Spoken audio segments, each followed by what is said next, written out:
Action Heroes is the theme for March 2025. Just like last month, every hero gets a skin, and we get a scenery to go along with them. The twist this season is that the Minion Prince is the villain in this story, and the 4 other heroes are the, well, heroes. Buckle up, soldier, the villainous minion general is striking across the land like a lightning spell. There's only one fighting force strong enough to stop him, the Action Heroes.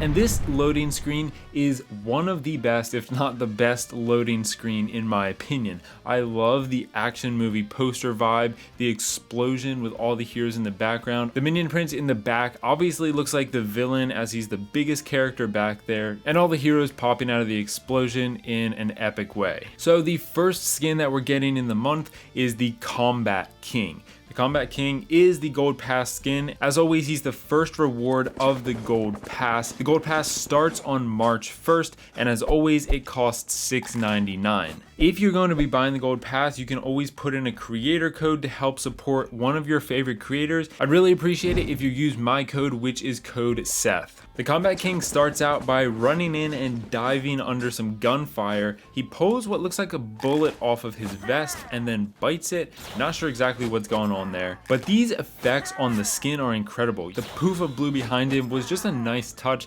not realistic, but it looks really good. And I really like those bullet effects at the beginning, because otherwise we would just hear the bullets, but seeing the bullets makes the scene feel alive. The King's pose animation is a fairly simple one. He looks at his knife, gets another bullet and slams it against his knife. Still not sure what's going on with those bullets, but as you just got a sneak peek of, this is the King's walking, or in this case, crawling animation. I love this. It fits his personality and style perfectly that he does the army crawl to get from one building to the next, and he has the dirt dragging behind him, which looks amazing. I love the effects on all these skins. Now, when I use his ability, you'll notice that the barbarians are custom, but they don't match him.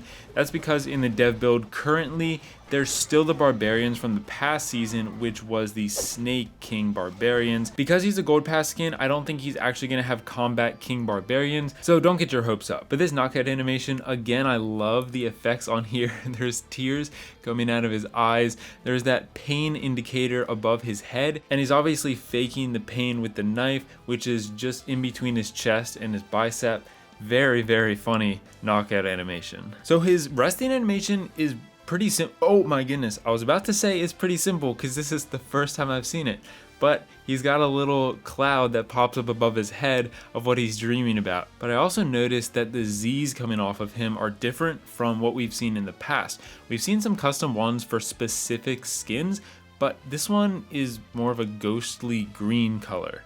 But anyways, I love that little visual effect that pops up above his head. It's beautiful. Honestly, this is one of the best Gold Pass skins, I'm gonna say. So if you're getting the Gold Pass and none of the other skins, you're getting amazing value just because of the skin. Switching gears for a minute to the scenery that we're getting this month. This one is labeled the military scenery in the developer build, but I believe it's actually gonna be called the action scenery. But military does fit because it is basically a military base. Now, as for specific details, the scenery is supposed to come out on March 3rd, but I'm not gonna say that for sure because sometimes things get delayed. But March 3rd is the scheduled date, and it's gonna cost $6.99 as a normal scenery. Now, this one is a pretty interesting theme because it's set in the jungle, but there's a lot of futuristic type things and themes to it, and the pink and teal and gold colors are definitely not like Stone Age themed. Now,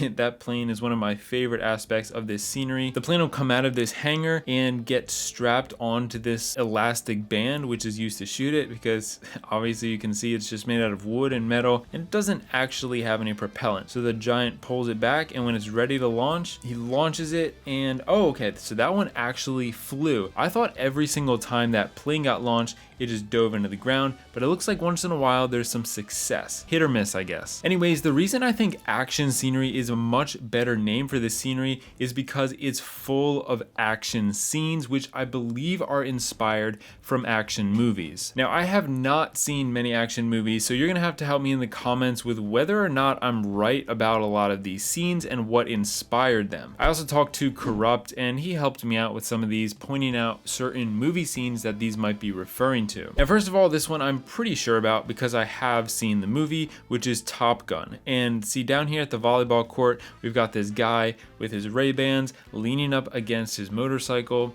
I'm pretty sure it's referring to Top Gun, especially because it's right next to the airplane hangar where the jets get launched off. No actual action scene with this one, but right next to that is a hog rider punching a punching bag next to a boxing ring. Now, I don't know if this is referring to Rocky. That's the only boxing movie I've really ever heard of. But below that, we've got a shooting range where an archer is a dead shot. She hits the bullseye every single time. And if the arrow didn't fade away, she would just split her arrows every single time. There's a nice obstacle course next to that. It would be cool if there was a barbarian or something or goblin climbing through that. But another action scene you'll see at the bottom next to this helipad is a barbarian in some kind of boat that has a fan on the back, and he's being chased by two goblins. One of the goblins gets taken out by an exploding barrel and the other one continues chasing him. If I was to guess, I would say this scene is inspired by a James Bond movie. Over on the left side, once in a while, you'll see a truck drive up with a barbarian hiding on the back.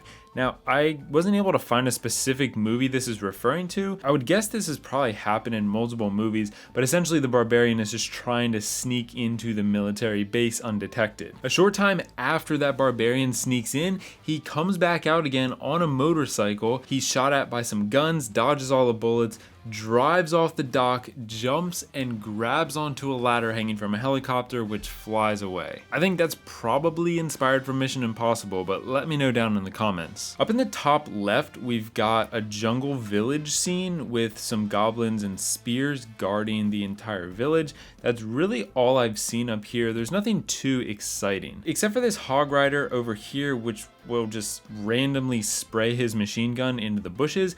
I don't know if that's referencing any scene from a movie, but I feel like somewhere in this scenery is an Indiana Jones reference. I don't know why I get that feeling, but I just can't place it. There's some kind of laboratory just to the left of the top corner, and then we get to the top right where there is the biggest part of the military fortress. There are machine guns and barbarians and other mechanisms with rockets shooting out of the top of it. And you'll see this box over here with somebody hiding underneath it, trying to sneak into the compound, obviously. And this, I think, is referencing a video game called Metal Gear. It does, of course, have these custom tiles, which are much darker than the default ones. They're made of some dark grass and dirt. And then we've got the three custom elements: the custom boat on the left, the custom airship in the center, which is a nice bright pink color, and the custom forge in the bottom right. This scenery, I'm assuming, also has custom music, but currently in the dev build, it's not enabled. So if I do get my hands on the music before this video comes out, I'm sure it sounds amazing, as an action season has got to have some epic theme song, right?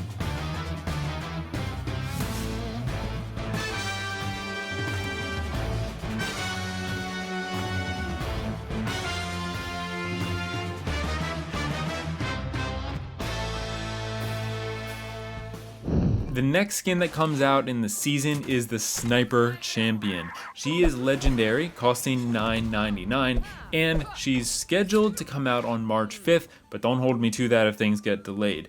But she's coming out as the second skin in the season. This one has quite a nice design and some really nice visual effects again. In pretty much every single part of this skin, there is some visual effect happening. Right at the beginning, there's dust when she slides in, there's a spark and some red around the spear, the little sound icons coming out of the speaker which she's talking into, and the explosion, of course. So these are jam-packed with visual effects. I mean, the King is probably my favorite design, but I really can't say that any of them are bad. The Champion, unfortunately, doesn't have any visual effects for her walking animation, and her selection is fairly simple. She drops her spear and shines a laser around. She does have a deployment sound effect and subtle visual effect. And when she shoots her spear, there is also a visual effect and sound effect, which is really nice. The spear is about the same, except it has some glowing orange on the end of it. I guess it's because of the heat-seeking aspect of the spear.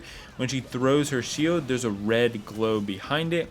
All the animations on this skin are really nice, and the knockout animation is pretty cool too. She's holding her spear up, obviously under heavy fire, trying to call for backup. There's not much to the skin other than that. I really do like this one, but let me quickly show you a slow motion of her ability being used, because I always think that looks super satisfying. Oh, and I almost forgot the champion's resting animation. She also has custom visual effects. They're really ramping up the quality of the skins this month. This time she has red Z's coming off of her and those sound visual effects that we saw earlier, but they're red now. And the villain. The Minion General is the second legendary skin coming out. He's scheduled to come out on March 8th, and of course he costs $9.99. And there's no lack of visual effects in this one. The green smoke, the green electricity, and the floating effects that you'll see as he's always floating in the air with some kind of force field. There's also the same effect going around the staff that he's holding, and he's got these metal wings in the back which have an interesting flapping pattern, but I really do like the design of this skin. It's a bit contrasted from the other skins. Obviously, he being the villain, he's got a green cape and a purple suit. His pose animation is pretty epic. A ton of visual effects in that one. More green electricity, more green smoke, and he's got custom sound effects. Last month, I wasn't super impressed with the first Minion Prince skin that we got, but on this one, it looks like they went all out. I think he has 100% custom sound effects, visual effects, and animations. He had a custom deployment effect and sound effect, and his attacking is 100% custom. He's got that green and dark green orb that he throws with a splash of green smoke when it lands. If I had to pick like a least favorite design skin of this month, it would probably be the Minion Prince skin. What's his name? The Minion General. I would say he's probably my least favorite, although still not a bad design. This is his knockout animation. He's lost a wing and he's off balance, but still floating in the air, and his hat fell off. Here's his resting, which is slightly different than the other ones. There's some kind of green beam of light coming off the left side of him, which is where you see those Z's pop up. It almost looks like a hologram coming off the side of him. The third legendary skin that we're getting is the Jetpack Warden. His name says it all. He's got a jetpack, he's got a rocket launcher, and the design is incredible. This is probably my second favorite skin, the King being the first. And the Jetpack Warden is scheduled to come out on March 10th. I absolutely love this effect when the rocket lands and you can just see his silhouette for a couple frames. I don't know what it is about that, but that's my favorite part of this animation. And of course, he's loaded with visual effects, the smoke effects, the fire effects, the lighting effects, all look incredible. When I look at this, it reminds me of Jetpack Joyride. I'm sure a lot of you used to play that or still play that. His design reminds me a lot of the Painter Warden, probably because of the bright pink colors. But here's his air pose animation. I'm showing you that one first because that's my favorite, where the rocket spins around him and blows up in the air like a firework. And his ground pose is much less thrilling. He winks at you and then he laughs with his glasses off. Let's start with his ground effects. A slight pop of color when he's deployed, and this attacking looks so good. Maybe a bit low quality, but I really don't care. It kind of fits the action movie vibe. His air stuff is essentially the same deployment effects and the same attacking effect. This is his ground knockout animation, but I assure you his air knockout is much better than this. This one's pretty simple. He's dropped his rocket launcher, his jetpacks have fallen off, and he sticks his tongue out at the end of it. But his air knockout is much more funny. He has dropped one of his jetpacks, which means he's now off balance, and they're both still running slightly. The one on the ground is spinning around out of control, and he's way off balance in the air. And going back quickly to his attacking, you can see the smoke and fire on the back. They really do look realistic and high quality. Here's his ground resting animation, which again, fairly simple, except those Z's coming off of him. They're also custom for him. They've got a nice mix of the orangish yellow with a pink outline around it, matching his color scheme perfectly. Here's his air resting, which is a bit more funny. He's hugging his rocket launcher. And I just love how they put in the time and effort to give the custom Z's visual effects to every single one of the heroes. At least I think everyone, because we're about to look at the Queen and see if she has the same. The Quickfire Queen is the very last skin we are getting in March. She's scheduled to come out on March 13th. She again is legendary, costing $9.99. The Quickfire Queen starts out by coming in on a helicopter, jumping off and rolling on the ground, and then shooting her bow a few times with a burst of pink visual effect when she does so. The design of this one is really sweet. I like the design of her bow. Green hair, I'm not sure about the green hair and the green lipstick, but hey, they took some artistic liberties with that. The shadow of the helicopter, the smoke, and the wind effects just bring this to life. It looks so good. I mean, this is definitely the highlight of all these skins, the quality of the visual effects that they added. Here's her pose animation. She spins around in the air, aiming at a target, and then once it flies around to where she's ready to shoot, she nails it into the ground with her arrow. Now remember how I loved the crawling animation of the king with the dirt effects behind him? The queen is almost as good as that. First, she's got that custom deployment, but then she's got muddy footprints behind her. Unfortunately, other skins don't have those similar visual effects, just the queen and the king. She's also got a custom sound effect along with that custom visual effect when she gets deployed. The arrows look pretty simple, but they do match the style of her arrows. When you use her ability, there are no custom archers. I don't know if this has just been forgotten to be enabled in the dev build, and maybe she will in fact have custom archers. That would look pretty cool. I don't know about the green hair though. But the queen is probably my least favorite out of all of them, probably mainly because of the green hair, and she's also just got a super basic knockout animation. There's nothing fun or unique about it. She's just leaning on her bow. In the moment of truth, does she have custom visual effects? Yes, she does. She's got her bandana right in the way of her mouth, but when she does breathe out and push it out of the way, pink Z's come out of her mouth. I kind of expected them to be green, but pink is a nice contrast to that. She also blows a bubble when she breathes out, which is also very funny. But if you're going to be buying any of these hero skins, don't forget to use code Seth, and thank you for watching.